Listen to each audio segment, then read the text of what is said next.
Hai semuanya. Perkenalin, aku Danita. Aku Dania. Singkat cerita, kenapa kita bikin video ini? Sebenarnya itu udah lama banget, banyak orang yang request. Berawal dari kita suka ngepost video bareng di Instagram story.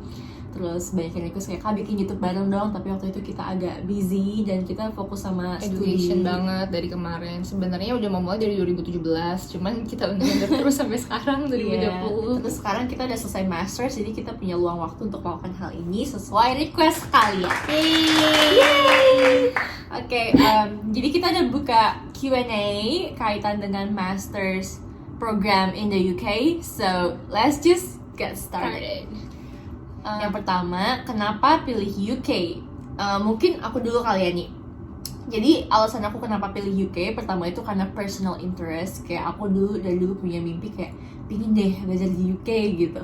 Terus ya mungkin Tuhan itu bener ya kalau kata pepatah orang, kayak kalau ngomong dan harapan doa diucapkan tuh mungkin bisa didengar Tuhan dan langsung kesampaian. Tapi emang gak nyangka secepat ini setelah langsung masters. Terus yang kedua alasannya karena setahun. UK tuh rata-rata cepet banget, either dia setahun atau 1.5 years. Sedangkan kalau kayak di Aussie itu takes like 1 to 1.5 years, tapi juga ada yang tergantung jurusan 2 tahun juga. Jadi kayak ya udah deh yang cepet Inggris aja. Terus yang terakhir juga karena sesuai jurusan. Aku ngambil jurusan hukum, tapi mungkin orang banyak yang bertanya kayak kenapa nggak di Netherlands aja Kak? Karena sistem hukumnya sama, karena kita pernah dikolonize Netherlands. Tapi aku fokus ke International Trade and Commercial Law. Jadi mungkin kalau yang kalian bilang sistem hukumnya itu sama adalah rata-rata perdata dan pidata, di mana aku fokusnya mau ke di taraf internasional gitu. So guys, I have another additional information mengapa aku mengambil UK dalam melanjutkan masters aku di jurusan commercial law. Dikarenakan UK memiliki contract law yang sangat diketahui beberapa negara di dunia dan dijadikan preferensi bagi mereka untuk memberi kepastian terhadap pembisnis dan jalannya bisnis itu sendiri. Nah, makanya sekarang aku bisa kasih kalian saran bagi yang ingin fokus di commercial and trade law. Kalian bisa start to take into account UK as one of your options in doing masters. So, nggak hanya serbatas dalam memilih negara yang memiliki sistem hukum yang sama-sama Indonesia, but you need to know first what do you want to study in your specific major itself. Kalau kamu gimana nih? Kenapa pilih UK? Kalau aku personally sama kayak Danita, karena emang cuma setahun dan cepet juga. Dan sama juga sih dulu punya cita-cita pingin ke UK, cuman nggak ada gambaran kayak secepat itu juga bisa satu langsung ke UK. Ditambah dulu gue abis selesai dari double degree di Australia, kayak menurut gue itu cepet banget, persiapannya cuma 2 bulan, tapi alhamdulillah sempet sih. Sebenarnya pilihan gue itu nggak hanya UK, tapi juga di Sydney, di University of Sydney. Cuman waktu itu ayah bilang seek another experience, jadi kayak udah mumpung masih muda ke UK aja bareng-bareng semuanya dicoba dan lain-lain. Jadi kayak akhirnya ya udah di UK gitu. Terus hal apa yang harus disiapkan sebelum berangkat S2 ke UK? Aku dulu ya nih yang jelasin. Yang pertama itu yang harus kalian siapin banget adalah recommendation letter, dan ini kalian harus dapetin dari dosen-dosen kalian di S1 sebelumnya, atau kayak kalian semuanya kerja di perusahaan, kalian bisa dapat juga recommendation letter itu dari atasan kalian. Tapi karena aku baru lulus di bachelor, so I asked recommendation letter dari profesor-profesor aku yang emang udah kenal dan sudah dekat gitu. Jadi kalian jangan langsung lost contact sama profesor kalian yang di bachelor, karena itu berguna banget untuk bikin recommendation letter dari mereka. Dan mostly itu requirements-nya itu ada dua recommendation letter, dan itu harus dipenuhin dua-duanya. Iya, kalau aku pribadi, aku itu kemarin minta recommendation letter dari supervisor skripsi aku di Brawijaya, sama satunya itu dosen aku yang di Australia, dan alhamdulillah terpenuhi dua-duanya. Terus I use both reference letters to apply for all the universities that I intended to, both in Australia and the UK. Jadi ya gitu. Terus secondly ada cover letter. Ini seperti biasa kalian kayak mendaftar di perusahaan maupun teraplikasikan juga di masters ya nih. Dan cover letternya ini ya biasanya sih tips kalau dari aku, mungkin nanti ini juga punya tips sendiri, tapi kalau aku tuh kalian harus kayak menggambarkan kalau diri kalian tuh capable untuk masuk jurusan ini gitu. Kayak semua experience yang kalian punya selama kalian lomba, selama prestasi kalian di S1 itu kalian sisihkan dan cocokkan dengan requirements yang ada atau prospektif kedepannya kalian kalau misalnya belajar di universitas ini akan bagaimana gitu loh. Dan kalian kira-kira kedepannya akan berkarir seperti apa. Jadi emang harus connect ya guys. Kayak intinya try to make yourself to be outstanding gitu loh. Kayak Exactly, yeah. gimana caranya mempercayai ini universitas itu kalau misalnya wow gue bisa kok, gue bakal jadi student yang baik kok di Uniflow, dan bakal gimana caranya kayak dari beberapa orang yang apply itu lo yang outstanding. Iya, sebenarnya sugarcoating tuh di sini perlu banget. Udah gitu yang ketiga ada CV, kayak ini semua juga menggambarkan kalian kayak gimana selama kalian. Tapi kayaknya beberapa univ nggak minta CV sih. Kayak aku kemarin kayaknya ada beberapa Kalau univ. aku diminta sih kalau CV ya mungkin CV. sesuai preferensi ya guys. Ada tambahan juga dari aku karena emang setiap requirements di jurusan itu berbeda-beda. Jadi to make sure again kalian harus ngecek requirements di website dan jurusan yang kalian mau itu apa harus dilihat baik-baik. Jadi sebenarnya intinya menurut aku sih regularly check requirements di website univ tersebut aja ya, dan untuk mencoba untuk memenuhi satu-satu. Tapi harus dimulai secepat mungkin karena menurut aku requirements-nya nggak mudah gitu. Iya betul. Yang sering ditanya juga nih gimana proses persiapan IELTS-nya. Oh, kalau persiapan IELTS mungkin kamu dulu deh yang share. Kalau aku Soalnya dia duluan yang tes. kalau aku pribadi, aku setiap hari latihan, kayak bangun tidur latihan, sebelum tidur latihan dan lain-lain, karena the more we practice, the better we can do the task gitu loh. Dan karena waktu itu aku mepet banget dari abis lulus dari Australia itu bulan April, jadi aku emang sengaja untuk mencari juga mana tempat les yang bisa ngajarinnya efisien dan efektif itu di mana dan lain-lain. Dan karena aku juga lupa kan dulu IELTS kayak apa, jadi harus ngerti nggak sih diingetin lagi gitu, di stimulate brainnya. Terus akhirnya aku dulu itu les di IDP Dekat Pondok Indah Mall. Kalau kamu gimana? Kalau aku sih ya kurang lebih kayak Nia. Jadi dulu tuh dia sendiri yang ngingetin kayak Danita, kamu harus at least sehari harus 1 bandel kayak listening.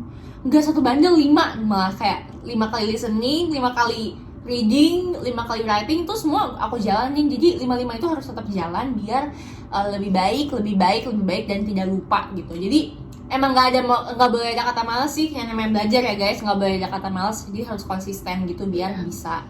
Terus yang kedua tips IELTS dari aku adalah private sih, ya kan nih. Kalau private tuh menurut aku tuh kayak ngebantu banget. Kalau Nia dulu mungkin les IELTS-nya di IDP, kalau aku dulu di Jogja namanya IONS. Jadi kayak tempat les gitu deh, dan lumayan bagus sih, kayak modern juga tempatnya, jadi nyaman buat belajar untuk melakukan private juga. Terus pas ujian IELTS-nya aku juga menggunakan jasa IDP gitu. Not sponsored, tapi based on experience once again. Ya, ada yang nanya nih, kenapa pilih kuliah di beda tempat tuh kak? Kita bakal satuin pertanyaan ini dengan bagaimana cara memilih universitas di UK. Kalau Nia sendiri gimana? Kalau aku pribadi, aku milih kuliah itu nggak terlalu fokus ke city ya, Nit ya. Iya. Jadi sebenarnya kalau ditanya kenapa pilih kuliah beda tempat, sebenarnya bukan ke beda tempatnya, tapi unitnya. Yeah, Jadi first of all, sebenarnya bahkan kalau misalnya ditanya, gue maunya di Unisit gitu loh, karena rankingnya juga lebih bagus in general dan lain-lain. Tetapi again, karena kita ngincar cuma setahun kan, biar lebih cepet kayak nggak usah ngabisin waktu gitu kan, karena kuliah juga sama-sama aja ya nggak sih. Intinya kayak yang penting kan diri kitanya gitu loh. Terus aku pribadi itu ngelihat business schoolnya Leeds tuh bagus gitu loh, bener-bener si UK tuh bener-bener bagus, bahkan in the world gitu. Jadi ya aku pilih Leeds itu karena business schoolnya seperti itu. Kalau specifically dulu tuh mungkin aku juga pengen carinya di England kan, biar deket sih. Kita kan dulu mikirnya aduh yang deket aja deh gitu. Karena kita udah bisa terus. Iya, tapi ternyata guys Tuhan memang merencanakan hal yang lain. Dia lulus duluan, aku lulus Agustus.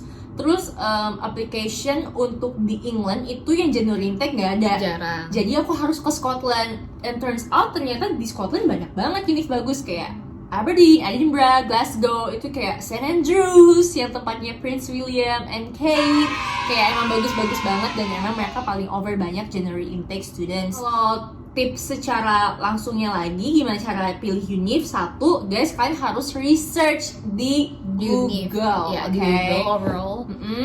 Karena tolong deh informasi zaman sekarang tuh nggak ada yang nggak ada.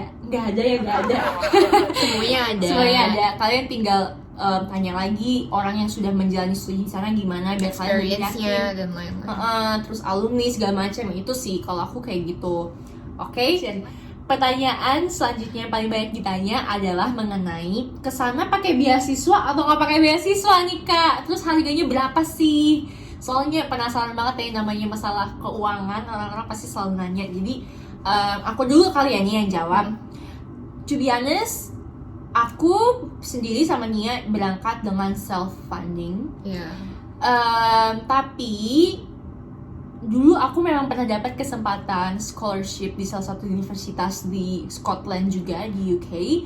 Tapi aku telah mempertimbangkan, akhirnya aku nggak mengambil beasiswa itu dan aku lebih memilih Universitas Aberdeen. Dan ya mungkin itu sesuai preferensi sih, karena again aku udah research banyak orang kayak ya udahlah mending kayak Aberdeen aja, yang akhirnya membawa aku pada konklusi aku akhirnya di sini dan tanpa beasiswa gitu. Tapi guys jangan putus asa karena beasiswa itu kalian bisa cari di mana-mana.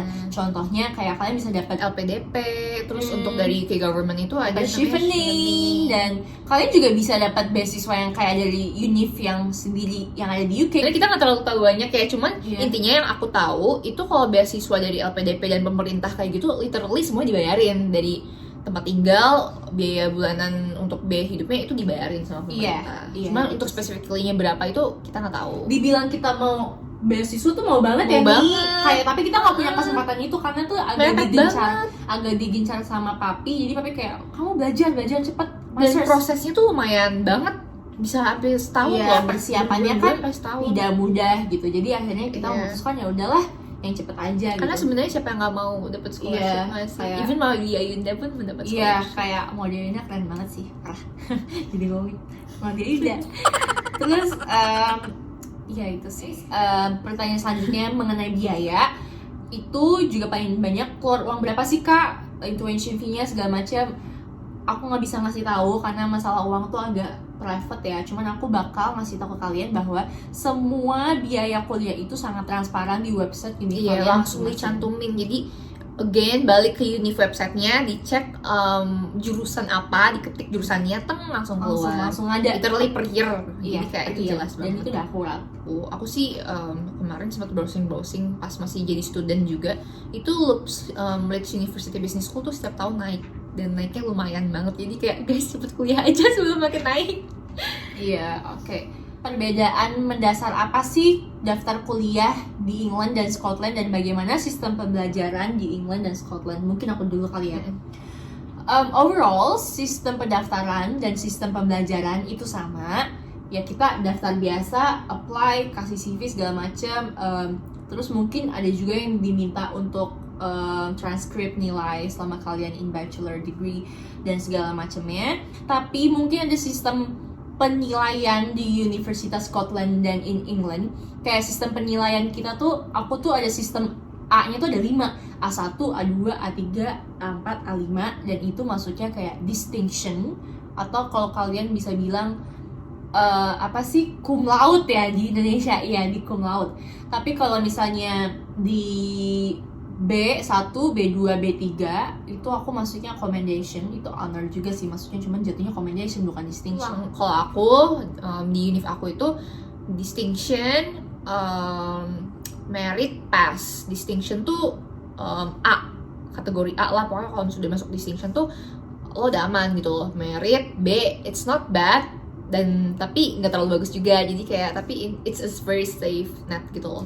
Iya, tapi Terus PES itu C kategorinya, cuman yang ada yang tingkat-tingkatan kayak gitu Iya. sih kalau aku. Tapi aku sih ngerasa nih kalau aku tuh gara-gara kayak dibagi-bagi gitu, jadi dapet nilai A tuh susah Sama banget. aja sih sebenarnya, aku untuk masuk nilai A tuh sama aja susah banget. Susah Bahkan Dan profesor masuk- aku enggak, tapi kamu dapet A tuh A langsung. Kalau aku tuh A dapet tertinggi tuh belum tentu. enggak, aku ada levelnya juga, cuman aku juga ada kategorinya A rendah, A tengah sama ini, cuman gak langsung ditulis A rendah di rapot kayak gitu. Aku enggak. ditulis parah Enggak banget kan. gitu. Tapi orang-orang tahu, oh dari kita ngeliat nilai, oh nih orang dapat A tengah, oh nih orang dapat A rendah. Tapi dengan kategori nilai net itu udah bisa kelihatan, cuman nggak langsung yang poin A gitu. Aku enggak. ditulis kayak A5, A3 gitu. Nggak ada kita.